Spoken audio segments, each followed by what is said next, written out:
How's it going, everybody? Today I want to do a little side-by-side of a couple of Glock 10 millimeters. I have the Glock 20 SF. Here I've had this for probably a couple years now, I would say. But recently I just picked up the Glock 40 MOS. MOS just means that the top of the slide there has been milled out. You see them two screws, you pull them screws out. This top plate right here lifts off. Then you can mount a reflex optic on the top of it. I'm actually in the process of trying to pedal this one. It's going to come out in the paper tomorrow. I've had it on a couple of like arms list. I've had it on there. It doesn't seem like that too many people are very keen on the 10 millimeter. I've only gotten a couple of inquiries on that. I just recently, at the same time, sold a Glock 21, and you know, all my inquiries were on that 45. Only had one or two on the 10 millimeter. I don't understand that, but a lot of people probably don't know much about that caliber, and if they do, they know that the cost to shoot it can be a little bit high. But this is just going to be to show these two pistols side by side. They both are 10 millimeter. Like I say, the one on the right here is a Glock 20. It's the SF. The one on the left is a Glock 40, which is the long slide. See how much longer that 40 is than that 20? You can also see the difference in the width of the slide. And the slide on the 20 is blockier. Doesn't have, you know, like the up here, how this is kind of rounded right in here. This is just a slimmer profile all the way around, even in the hand. Now this here is a Gen 3, okay?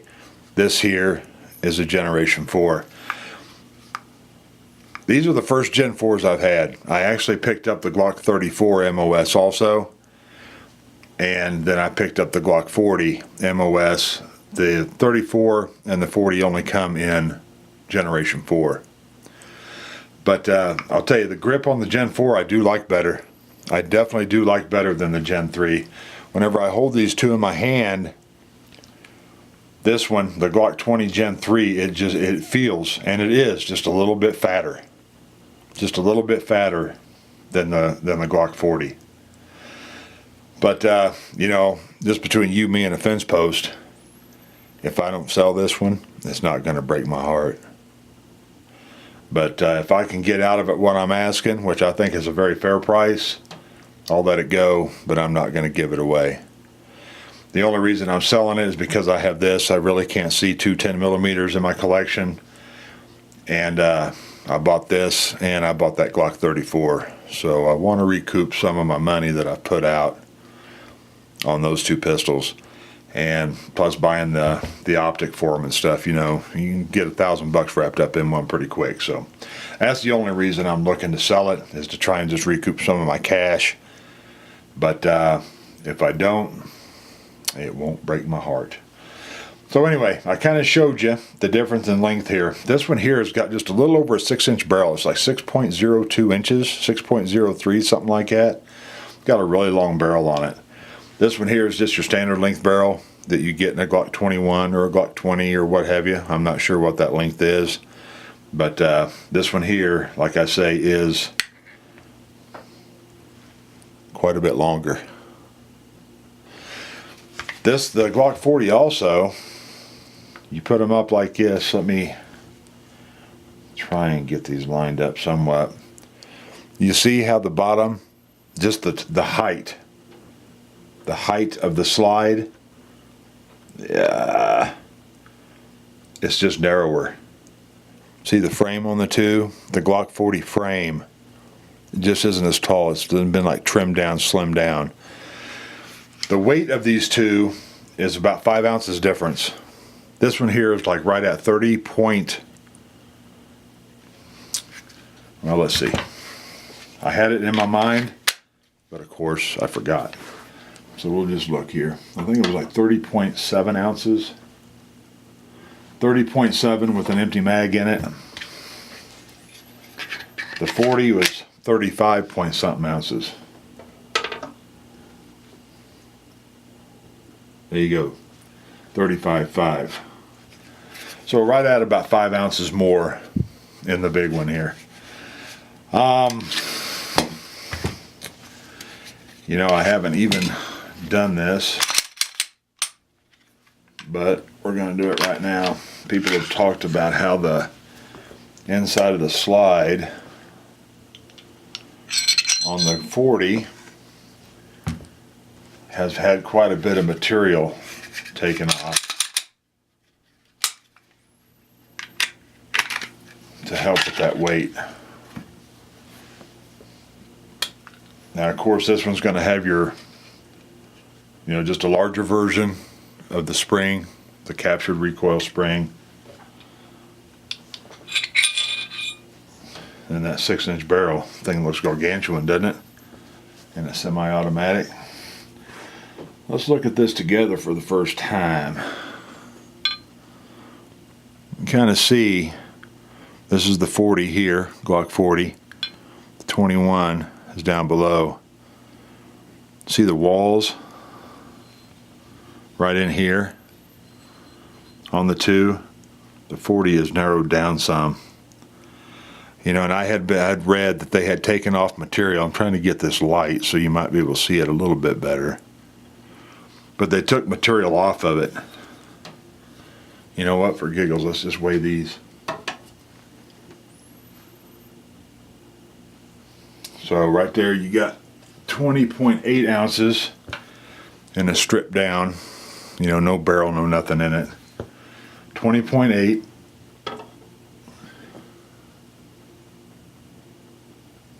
$17.2. Okay, so this one's lighter.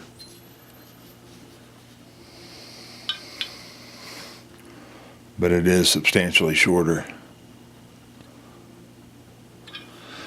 I think, what is the 20s and 21s? Aren't they like 4.2 inch? 4.2, 4.3, something like that. No, I don't remember for sure. But it's something that you can easily look up. One other thing that's a little bit different, you can see on this rear sight, on the 40, see how that is set back? Whereas on the 20, it has your standard sight that's dovetailed in there, but it doesn't go back to the back of the slide like this one here does. And I believe that this one here is, yeah, the rear sight on the 40 is adjustable. So this is an adjustable sight here, but it still has the same goalpost type sight on it. Just adjustable, little different configuration.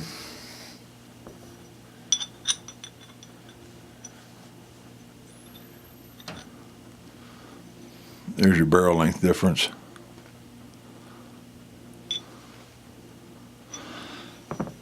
But I haven't actually had the opportunity to shoot this 40 yet.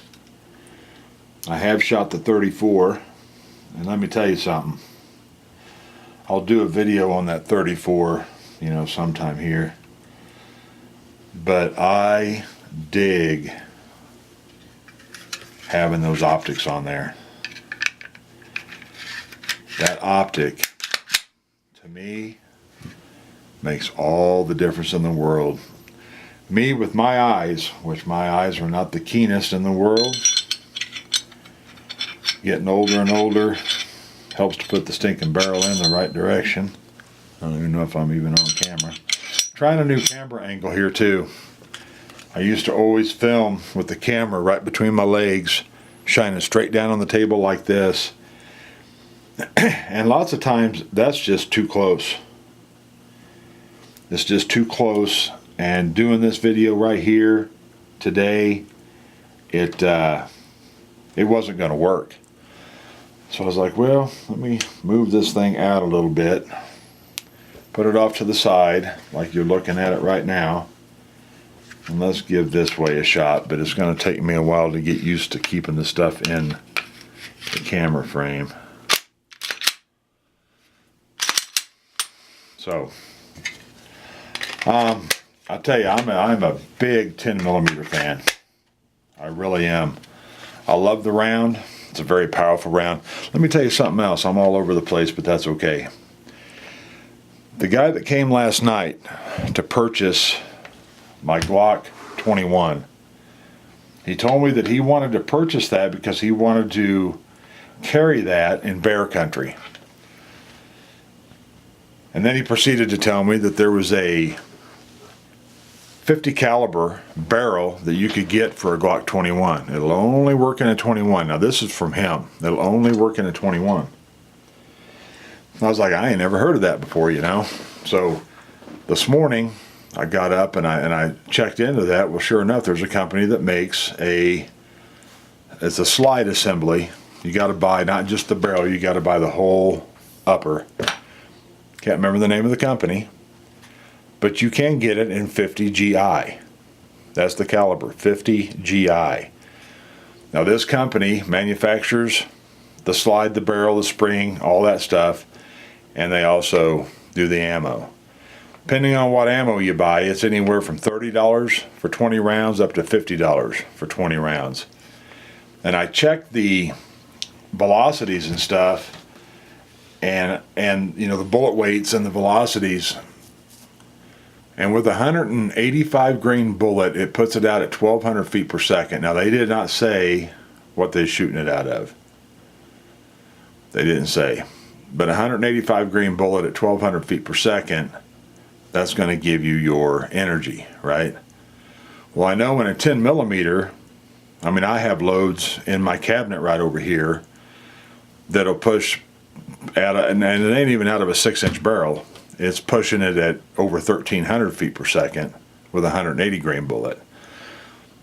I mean, I'm not no genius, but I think that still the energy would be greater with a 10mm than with that 50 GI. Now you look at the 50 GI in their pictures, it isn't really any taller than a 45 ACP. It's just a little bit taller. It's just fatter, you know. So yeah, I mean, you can say you're shooting a 50 cal, but whenever it comes to the actual energy, I think you can still do better with a 10mm.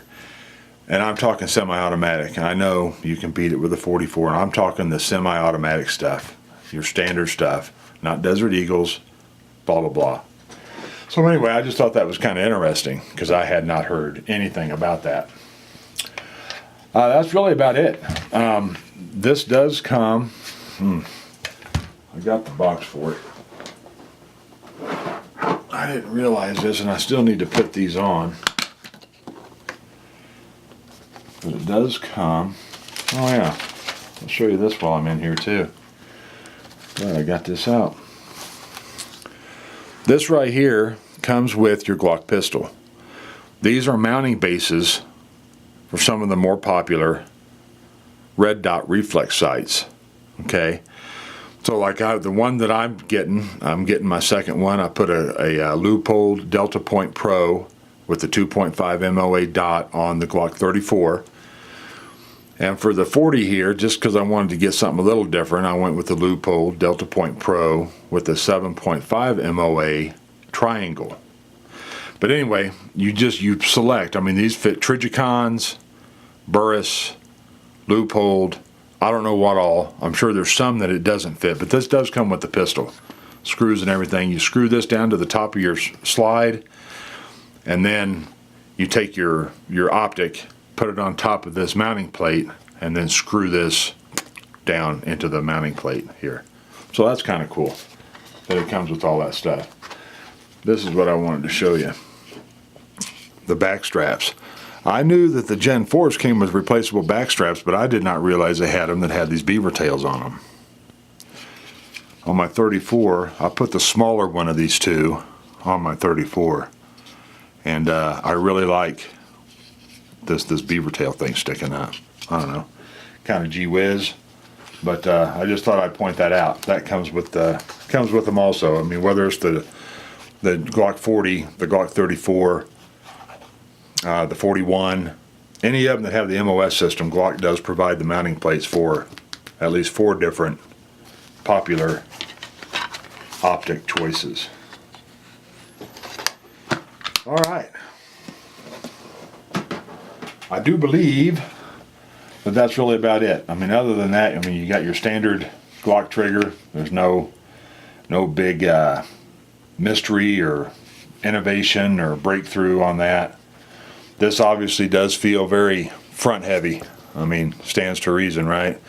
But once you put a loaded mag in here, it does definitely help balance that out. Now, it's not super front heavy, but it's definitely more front heavy than this. But this one has more weight center. It feels heavier in here. We're back in here. This feels lighter, but because of that, it's, you know, sticking out some more.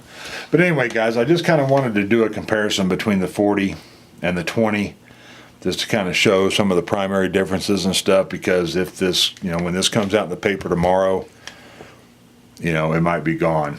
And where my 21's already gone, I wouldn't have another big framed Glock, you know, to show side by side with this 40.